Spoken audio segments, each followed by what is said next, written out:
What's up mga buddy? Ayan na po yung mga melon natin at pakwan. 43 days na po sila. At ngayong araw ay mag-apply po tayo, mag-spray po tayo ng fungicide. Katatapos lang kasi magdilig kahapon ni Junior ng flooding. Basang-basa po itong lupa. At pagbasa po yung lupa, prone po sa fungi o fungus itong ating mga pananim. Kaya dapat po tayong mag-apply ng fungicide at mag-alternate na po tayo mga kabady. Ang nais ko lang iparating mga kabady sa video ito para sa mga baguhan, hindi lang po mga kabady sa insecticide po tayo mag-alternate. Pati rin po dito sa fungicide mga kabady. Iba't ibang active ingredients din ang gagamitin natin. Hindi tayo mag-steady sa isang fungicide lang mga kabady, para hindi po magkaroon ng resistance ang mga fungi o fungus sa inyong mga bukid. Napaka-importante po kasi mga kabady itong fungicide para hindi po magkaroon ng sakit ang inyong mga pananim, lalo na po yung dahon ng inyong mga pakwan at melon. Kaya ang pang-alternate po natin mga kabady sa score, dalawang beses na kasi natin nagamit yung score, ay ito pong Kibrio mga kabady na may active ingredients na Tylophosphobin. Mga kabady, at magtitimpla na tayo.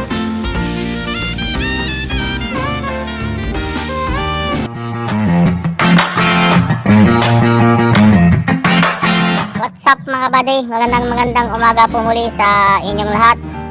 Mga buddy, ngayong araw ay mag-i-spray po tayo ng fungicide. At wala si Junior, day off din niya para makapagpahinga din siya. Katatapos lang kasi ni Junior na magdilig po ng flooding. Kaya dapat po tayong mag-spray ng fungicide mga buddy, kasi basang-basa po yung lupa. At pag basang-basa yung lupa, prone po ng fungus. Kaya mag-spray po tayo ng fungicide. At yung nakaraan na pag-spray natin ng fungicide ay yung score. At dalawang beses na po natin ginamit yung score, kaya mag-alternate na po tayo dito sa Kibrio mga buddy. Yan, Kibrio. Yung score mga kabady ay ang active ingredients niya ay dipiconazole. Nasa group number 3 po yun. At itong pang-alternate po natin, itong preview, ang active ingredients po nito mga kabady ay cycloprostobin kabady na nasa group number 11. Itong pang-alternate po natin mga kabady. At ang insecticide naman na gagamitin natin, dalawang beses na rin natin ginamit yung match na may active ingredients na lupinorome. Mag-alternate po dito tayo sa gold. At ang active ingredients naman nito ay glutathione. Ayan, ito pong pang-alternate natin sa match. Yan mga kabady, iba't ibang active ingredients po yung ginagamit natin dito sa ating mga pananim. Tigda dalawang beses lang po natin gagamitin mga kabady at mag-alternate po tayo. Yung unang gamit natin mga kabady na helmet, pag malala na talaga ang infestation ng ating mga pananim sa uod, pwede nating haluan itong gold ng 1.5 tablespoon sa helmet mga kabady. Yan, systemic po ito mga rin, at systemic din po ito mga kabady. At itong Kibrio ay haluan din natin ng Ditin M45. Medyo makulimli ang panahon at mukhang maaampon, kaya maghalo din tayo ng apsa para kakapit po agad yung itong mga gamot na i-spray po natin mga buddy.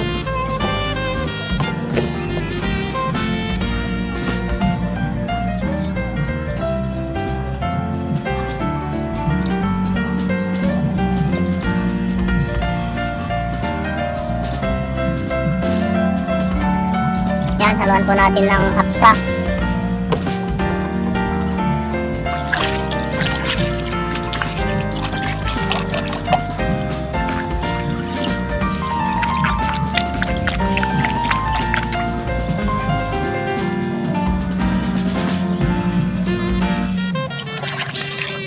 Ayan mga kabady, at lalagyan na natin ng tubig itong sprayer natin.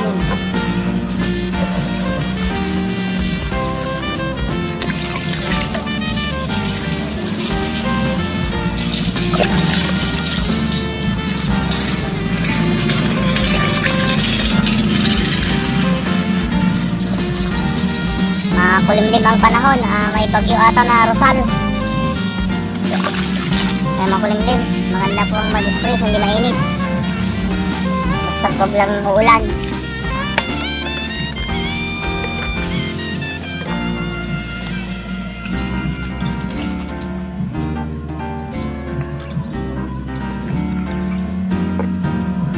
Yan mga kabady, 10 grams po ang lagay natin sa sprayer dito sa Score ay 10 ml po.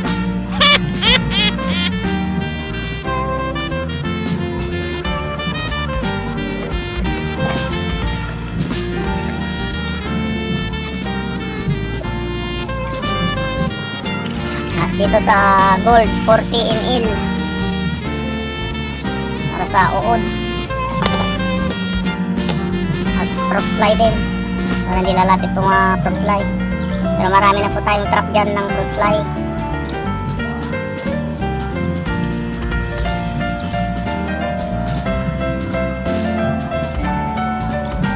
Yan mga kabady, 40 ml po dito sa Gold.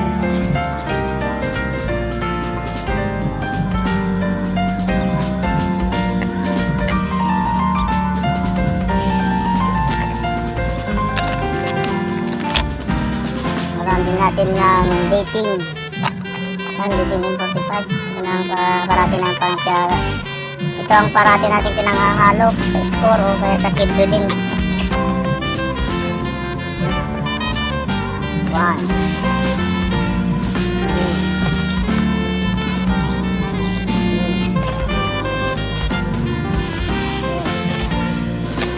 lagyan na natin ng 5 tablespoon. Nung nakaraan 3 tablespoon lang. Ngayon 5 na ang ilalagay natin.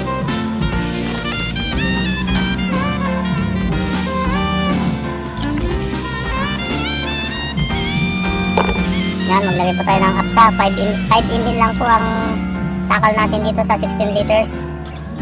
Bigyan natin ng apsa kasi mukhang uulan para kakapit po yung spray po natin. Yan.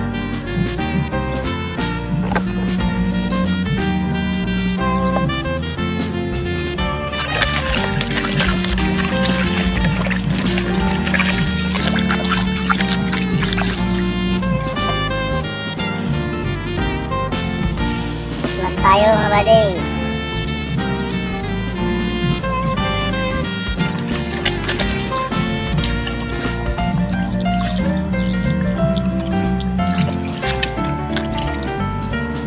Ano buddy, 43 days na pala itong mga tanim natin at malalaki na yung bunga ng melon at pakwan natin.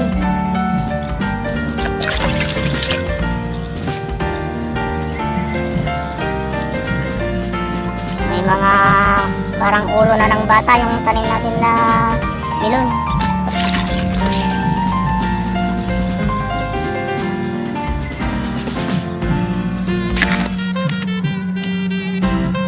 Yan o.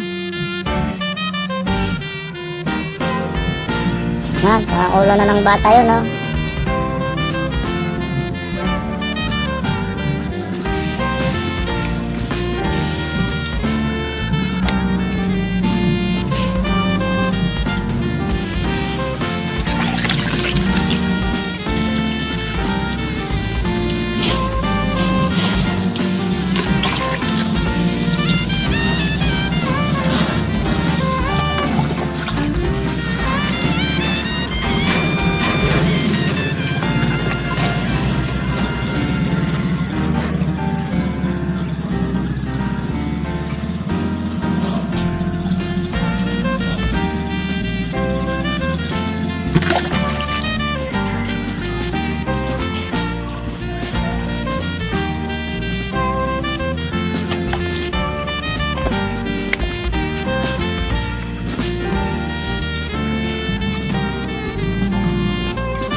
Yan, mix po natin yung steak. Magawa ng steak natin.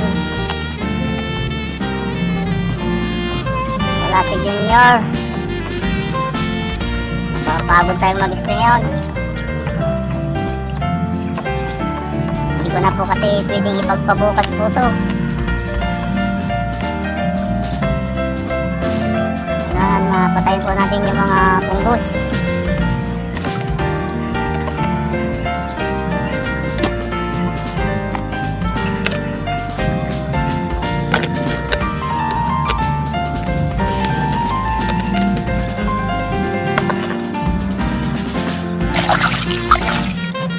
Yan, tara mga buddy, at mag-spray na tayo.